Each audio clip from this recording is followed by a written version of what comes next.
नमस्कार प्रेक्षकांनो, तू हिरे माझा मितवा या मालिकेच्या येणाऱ्या भागामध्ये जबरदस्त असा ट्विस्ट येणार आहे.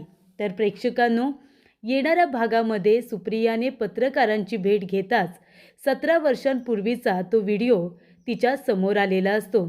त्यामुळे प्रेक्षकांनो, व्हिडिओ पाहिल्यानंतर मूळ सूत्रधार कोण आहे हे आता सुप्रियाला समजलेलं असतं आणि ही गोष्ट तिने ईश्वरीला सुद्धा सांगितलेली असते. आणि त्यामुळेच प्रेक्षकांनो, संक्रांतीच्या दिवशी ईश्वरीने सगळे पुरावे अर्णवच्या समोर सादर करत मूळ सूत्रधार वल्लरी असल्याचं सांगितलेलं असतं आणि त्यामुळे संपूर्ण पुरावे तिच्या विरोधात असल्यामुळे तिला जेलचा रस्ता दाखवलेला असतो. तिला पोलिसांच्या ताब्यात दिलेलं असतं, कारण वल्लरीमुळे अर्णवच्या आई वडिलांचा संसार उद्ध्वस्त झालेला असतो. इथे सात्विकाने आत्महत्या केलेली असते, तर इथे रमाकांत काकांची विनाकारण बदनामी झालेली असते. आणि या सगळ्यामध्ये जर कुणाची जास्तीत जास्त बदनामी झाली असेल तर ती म्हणजे सुप्रिया. सुप्रियाला आपलं घरदार सोडून 4-5 वर्षांसाठी तिला दुसऱ्या गावी जाऊन राहावं लागलं होतं, फक्त बदनामीपासून वाचण्यासाठी. तेव्हा प्रेक्षकांनो, वल्लरी आणि त्याचबरोबर उदयकांत या दोघांच्या चुकीमुळे 3 आयुष्य उद्ध्वस्त झालेले असतात. तर येणाऱ्या भागामध्ये कशा पद्धतीने या गोष्टी पुढे घडत जातात आपण सविस्तरपणे बघूया. प्रेक्षकांनो, आपण बघितलं इथे आता ईश्वरी आणि सुप्रिया दोघेजण अर्णवचा गैरसमज दूर करण्याचा प्रयत्न करत असतात. पण अर्णव म्हणतो की पुरावे माझ्यासमोर सादर करा, तेव्हाच माझ्याजवळ बोलायला या. मग तेव्हा इथे सुप्रियाने ईश्वरीला सांगितलेलं असतं की माझ्यामुळे, माझ्या भूतकाळामुळे मी तुमचा संसार, तुमचा वर्तमान खराब होऊ देणार नाही. मी पुरावे सादर करेन, तेव्हाच मी अर्णवच्या समोर येईन. पण तोपर्यंत ईश्वरी, तुला अर्णवला प्रेमाने जिंकायचं आहे. अर्णव मनातून खूपच जास्त हळवाय. त्याच्या आईच्या मृत्यूच्या मागे आपण दोघीजणी आहोत याचा त्याला खूप मोठा धक्का बसलाय आणि म्हणूनच तुला आता अर्णवला प्रेमाने जिंकायचं आहे आणि तू नक्की करून दाखवशील, मला विश्वास आहे. तेव्हा प्रेक्षकांनो, ईश्वरी आता अर्णवकडे जास्तीत जास्त लक्ष देत असते. त्याला इथे कन्व्हिन्स करण्याचा प्रयत्न करत असते की आमच्याबद्दल जो विचार करतोयस ते चुकीचं आहे. तुझ्यासमोर जे चित्र उभारण्यात आले ते चुकीचं आहे. माणसानी नाण्याच्या दोन्ही बाजू बघितल्या पाहिजे. आपल्याला दाखवली जाते तीच नाही. ईश्वरीचं एवढंच म्हणणं असतं की फोटोकडे बघून तुम्ही माणसाची पात्रता ठरवू नका. तुम्ही त्या माणसाला नीट जर ओळखत असाल तर त्याचं ऐकून घेतलं पाहिजे आणि खरं काय आहे ते शोधून काढण्याचा प्रयत्न केला पाहिजे. आणि तेव्हा प्रेक्षकांनो, इथे आता ईश्वरी अर्णवचा संपूर्ण राग सहन करत असते आणि अर्णवला कन्व्हिन्स करण्याचा प्रयत्न करतच असते. तेव्हा इथे सुप्रिया आपलं काम करत असते. सुप्रियाने आता ठरवलेलं असतं की सगळे पुरावे गोळा करायचे आणि तेव्हाच अर्णवच्या समोर जाऊन उभं राहायचं. तेव्हा तिने आता पत्रकार किशोर यांच्या बायकोला फोन केलेला असतो. तेव्हा तिने त्यांच्या डायरीमध्ये बघून काही पत्रकारांचे त्यावेळचे नंबर शोधून दिलेले असतात. तेव्हा सुप्रिया ते सगळे नंबर आपल्या डायरीमध्ये लिहून ठेवत असते. संजय काकांना म्हणत असते की आपल्याला आता या नंबरवरून त्यावेळी कोण पत्रकार किशोर पत्रकारांबरोबर होते हे आपल्याला समजेल आणि तेव्हा कदाचित आपण त्या खऱ्या गुन्हेगारांपर्यंत पोचू. आणि तेव्हा प्रेक्षकांनो, ते सगळे नंबर आता डायरीमध्ये लिहिल्यानंतर सुप्रिया एक नंबर डायल करत असते. काही नंबर अस्तित्वामध्ये असतात तर काही नंबर अस्तित्वामध्ये नसतात. आणि तेव्हा प्रेक्षकांनो, एका पत्रकाराचा नंबर आता लागलेला असतो आणि तेव्हा सुप्रिया म्हणत असते की हॅलो, तुम्ही कोण बोलताय? तर त्या पत्रकारांनी आपलं नाव सांगितलेलं असतं. तेव्हा इथे सुप्रिया म्हणत असते की मला तुम्हाला भेटायचं होतं. तुम्ही आता कुठे आहात? मला तुमच्याकडून थोडीशी माहिती हवी होती. एका न्यूजपेपरमध्ये काही वर्षांपूर्वी जी बातमी छापून आली होती त्या रिलेटेड मला तुमच्याशी बोलायचं आहे. तुम्ही जर सांगितलं असतं तुम्ही कुठे आहात तर तुमच्या ऑफिसला येऊन मी तुम्हाला भेटले असते. तेव्हा ते पत्रकार म्हणतात की मी इंदोरमध्येच आहे. तुम्हाला यायचं असेल तर तुम्हाला इंदोरला यावं लागेल. कशाबद्दल बोलायचं आहे तुम्हाला? तेव्हा सुप्रिया म्हणत असते की एक बातमी छापून आणायची आहे, त्याबद्दलच बोलायचं होतं. तेव्हा ते म्हणतात की ठीक आहे, मी तुम्हाला ॲड्रेस देतो, तुम्ही इंदोरमध्ये येऊन माझ्या ऑफिसला भेटा. तेव्हा सुप्रिया म्हणते की ठीक आहे आणि ते संजय काकांना म्हणते की यांना जर बातमीबद्दल आत्ताच सांगितलं असतं तर कदाचित त्यांनी मला भेटू दिलं नसतं. तेव्हा मी त्यांच्याबरोबर खोटं बोलले की आपल्याला एक बातमी छापून आणायची असं सांगितले. संजय काका मान हलवतात आणि म्हणतात तू योग्यच केलंस. तेव्हा संजय काका आणि सुप्रिया दोघेजणं लगेच इंदोरला जायला निघतात. त्यामुळे अंजली जेव्हा संक्रांतीचं आमंत्रण देण्यासाठी आलेली असते तेव्हा त्यांचा दरवाजा बंद असतो, कारण सुप्रिया लगेचच इंदोरला जायला निघालेली असते आणि ती संजय काकांना आपल्याबरोबर घेऊन जाते.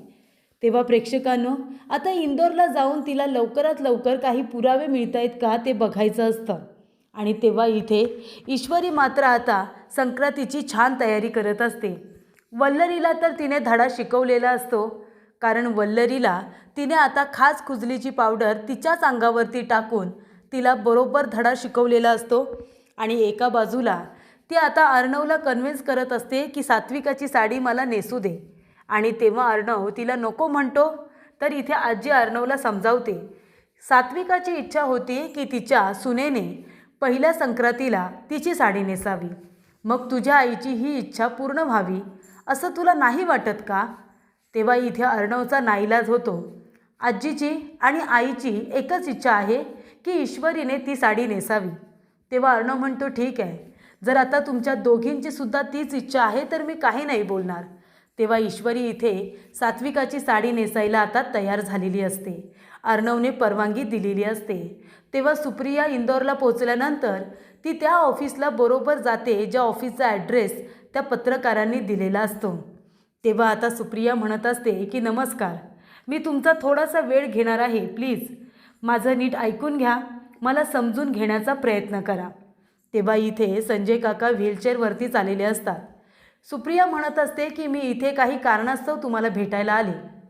17 वर्षापूर्वी एका न्यूजपेपरमध्ये बातमी छापून आली होती खूप मोठे उद्योगपती रमाकांत राजे शिर्के यांच्या अफेअरबद्दल. ती जी मुलगी होती जिच्याबरोबर तिचं नाव जोडण्यात आलं होतं ती मुलगी मीच होते आणि म्हणूनच त्या बदनामीबरोबर माझी खूप बदनामी झाली होती. पण तेव्हा जे झालं ते झालं, पण त्याचे पडसाद आता माझ्या मुलींच्या आयुष्यावरती उमटत आहेत आणि तेच मला नको आहे. तुमचीसुद्धा मुलं असतील, तुमच्या मुलामुलींचा संसार सुखाचा व्हावा असं तुम्हालाही वाटत असेल तसं मलाही वाटतं आहे आणि म्हणूनच मी काही प्रश्न घेऊन तुमच्याकडे आले. त्या प्रश्नांची उत्तरं दिलीत तर बरं होईल. तेव्हा इथे पत्रकार म्हणतात हे बघा तुम्ही काय बोलताय मला कळत नाही आहे. तेव्हा इथे सुप्रिया म्हणत असते 17 वर्षांपूर्वी रमाकांत राजे शिर्के यांच्या ऑफिसमध्ये एक मुलगी हॉटेलमध्ये असताना ती इंटरव्ह्यूसाठी गेली होती. पण त्या ठिकाणी त्यांना चक्कर आली आणि त्या मुलीने फक्त आधार दिला होता. पण त्यांचे असे काही फोटोज काढण्यात आले जे फोटो चुकीच्या पद्धतीने व्हायरल करण्यात आले, न्यूजपेपरमध्ये छापण्यात आले आणि त्यामुळे त्याचे परिणाम असे झाले की त्या मुलीची म्हणजे माझी खूप बदनामी झाली. मला माझं घर सोडून 5-6 वर्ष एका दुसऱ्या गावामध्ये जाऊन राहावं लागलं. त्याचा परिणाम असा झाला की अर्णव आणि अंजली यांचे आई वडील रमाकांत आणि सात्विकाने या धक्क्याने आत्महत्या केली आणि रमाकांत सर यांना घरातून बाहेर हकलून देण्यात आलं. त्यांना पोलीससुद्धा घेऊन गेले. बरंच काही घडलं त्या न्यूजमुळे आणि ती न्यूज खोटी होती. तेव्हा प्रेक्षकांनो, इथे आता सुप्रिया म्हणते की त्यावेळचं फुटेज वगैरे तुमच्याकडे आहे का? कारण का इथे पत्रकार किशोर यांच्याबरोबर तुम्हीसुद्धा ती न्यूज तिथे अटेंड करायला आला होतात. तुम्हीसुद्धा तिथलं फुटेज घेतलं आहे ही गोष्ट आम्हाला कळली. त्यामुळे आता जर तुमच्याकडे काही ते फुटेज वगैरे असेल तर प्लीज द्या, नाही म्हणू नका. तेव्हा प्रेक्षकांनो, इथे आता त्या न्यूजमध्ये अजून कोण कोण लोक होती, तुम्हाला नक्की कुणी फोन करून तिथे बोलावलं होतं, मला जर कळलं ना की ती न्यूज अटेंड करण्यासाठी तुम्हाला कुणी बोलावलं होतं तर खरंच खूप उपकार होतील. असं समजा की तुम्हाला आमच्या दोघांचा खूप आशीर्वाद मिळेल. याच्यामध्ये तुमचं नाव कुठेही येणार नाही. मला फक्त त्या मूळ व्यक्तींची नावं हवी आहेत ज्यांनी ती न्यूज अटेंड करण्यासाठी तुम्हाला तिथे बोलावलं होतं. त्याचं काही फुटेज वगैरे असेल तर द्या प्लीज, किंवा त्या माणसांची नावं तरी सांगा. तेव्हा प्रेक्षकांनो, सुप्रिया आणि संजय काका दोघेही खूप रिक्वेस्ट करतात. तेव्हा तो पत्रकार म्हणतो ठीक आहे, त्यावेळची न्यूज कवर करायला मी सुद्धा तिथे गेलो होतो, तेव्हाचं काही फुटेज असेल तर मी चेक करतो आणि तुम्हाला देतो. तेव्हा प्रेक्षकांनो, काही सीडीज असतात त्याच्यावरती तारखा वगैरे लिहून आता ठेवण्यात आलेल्या असतात. त्यावेळची तारीख पाहता आणि त्या न्यूजपेपरमध्ये छापून आलेली तारीख पाहता आता त्यावेळच्या व्हिडिओज बाहेर काढले जातात आणि ती व्हिडिओ त्यांनीसुद्धा कव्हरअप केलेली असते. त्यामुळे आता त्याच्यामध्ये रमाकांत काका आणि सुप्रिया तर असतातच, पण आजूबाजूला उभे असलेले लोकसुद्धा असतात. आणि तेव्हा प्रेक्षकांनो त्याच्यामध्ये असते वल्लरी आणि उदयकांत राजे शिर्के, हे 2 व्यक्ती त्याच्यामध्ये त्या फुटेजमध्ये असतात. आणि तेव्हा तो व्हिडिओ सुप्रियाला देण्यात आलेला असतो. ते फुटेज आता सुप्रियाला पुरावा म्हणून देण्यात आलेलं असतं की ह्या व्हिडिओमध्ये आजूबाजूचे लोकसुद्धा आहेत. तेव्हा सुप्रिया म्हणते तेच लोक याच्यामध्ये आहेत ज्यांनी मला आणि त्या सरांना फसवलं होतं आणि त्यामुळे सात्विका मॅडम यांनी आत्महत्या केली होती. ती बाई आणि तो माणूस दोघेही या व्हिडिओमध्ये आहेत. धन्यवाद, तुम्ही मला हा व्हिडिओ दिलात. याचे उपकार मी आयुष्यभर मरेपर्यंत कधीही विसरणार नाही. तेव्हा प्रेक्षकांनो ते फुटेज मिळाल्यानंतर इथे आता लगेच इंदोरवरून मुंबईला सुप्रिया आणि संजय काका लगेचच आलेले असतात आणि दुसऱ्याच दिवशी इथे आता संक्रांत असते. आणि तेव्हा प्रेक्षकांनो इथे आता रात्रीच्या वेळेला सुप्रिया त्या ठिकाणी पोहोचलेली असते आणि तेव्हा सकाळ सकाळ तिने ईश्वरीला फोन करून बोलावून घेतलेलं असतं. ती म्हणते काही पुरावे आणि काही फुटेज हाती लागले तेव्हा तू लवकर ये, फक्त 10 ते 15 मिनिटांसाठी ये आणि लगेच जा. तेव्हा ईश्वरी आपल्या आईला भेटायला गेलेली असते आणि तिथे गेल्यानंतर तिची आई सुप्रिया म्हणते की हे बघ, काल मी इंदोरला गेले होते, तिथून पत्रकारांकडून एक फुटेज मिळवले, ते तू बघ, तेव्हा तुलासुद्धा खात्री पटेल की मी नक्की काय सांगण्याचा प्रयत्न करत होते. आणि तेव्हा प्रेक्षकांनो ते फुटेज आता जेव्हा ईश्वरी बघते तेव्हा तिला कळतं की त्या फुटेजमध्ये उदयकांत आणि वल्लरी हे दोघेही आहेत. म्हणजे माझ्या आईला तिथे पाठवणारी वल्लरी होती. तेव्हा इथे आता पुरावे हाती आल्यानंतर ईश्वरी म्हणते आई बाबा चला, माझ्याबरोबर आता राजे शिर्केंच्या घरी चला. अर्णव सरांना पुरावे हवे होते ना, पुरावे मिळालेले आहेत आणि हेच पुरावे आपण त्यांच्यासमोर सादर करायचे आहेत. तेव्हा प्रेक्षकांनो इथे आता ईश्वरी आपल्या आईवडिलांना घेऊन अर्णवच्या घरी आलेली असते. अर्णवच्या घरी आल्यानंतर ती पुरावे अर्णवच्या समोर सादर करते. इथे आता सर्व लोक जमलेले असतात.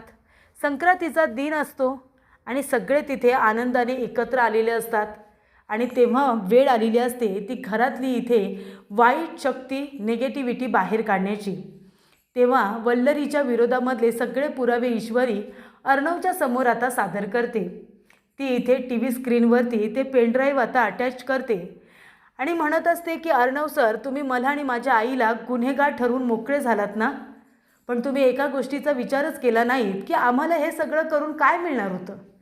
तुमच्या आईवडिलांच्या नात्यामध्ये येऊन माझ्या आईला काय मिळालं? बदनामी. जर माझी आई वाईट असती तर तिला तिचंच घर सोडून 6 वर्ष एका दुसऱ्या गावामध्ये जाऊन राहण्याची वेळ का आली असती?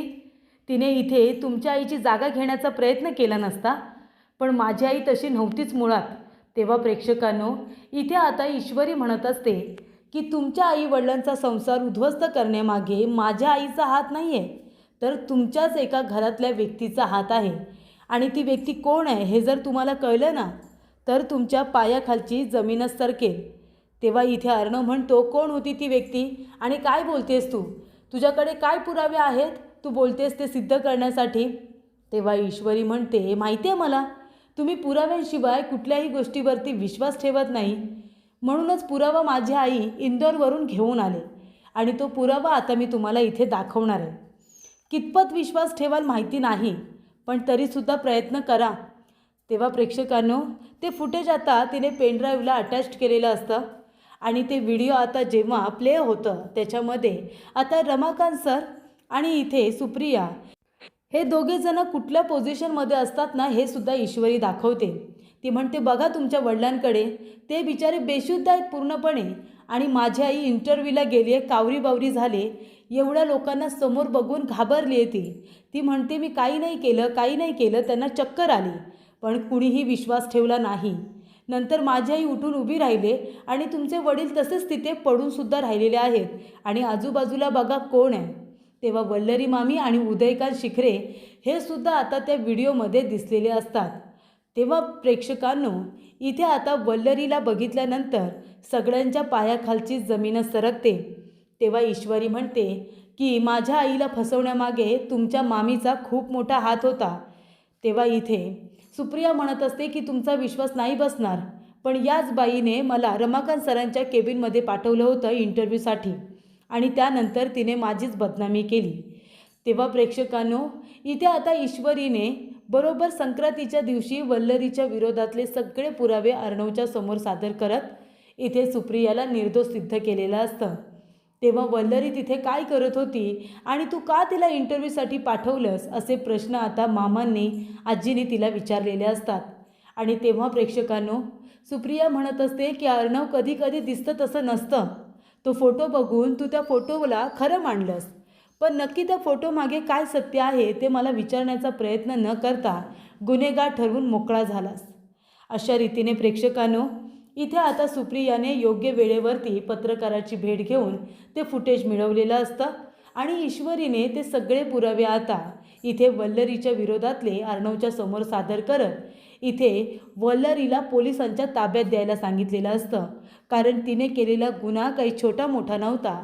त्याच्यामुळे कितीतरी आयुष्य उद्ध्वस्त झाली होती. घरामध्ये खूप मोठा भूकंप आला होता. अशा पद्धतीचं काम वल्लरीने केलं होतं. त्यामुळे प्रेक्षकांनो, अर्णवने पोलिसांना बोलावून वल्लरीला लगेचच अरेस्ट करायला सांगितलेलं असतं. कारण तो आधीच म्हणालेला असतो, माझ्या आईबरोबर वाईट वागणाऱ्या माणसाबरोबर मी कसं वागतो ते आता तुम्ही बघाच. तर इथे अर्णव वल्लरीबरोबर सुद्धा तसंच वागतो आणि तिला तिच्या गुन्ह्याची शिक्षा मिळवून देत तिला जेलचा रस्ता दाखवतो.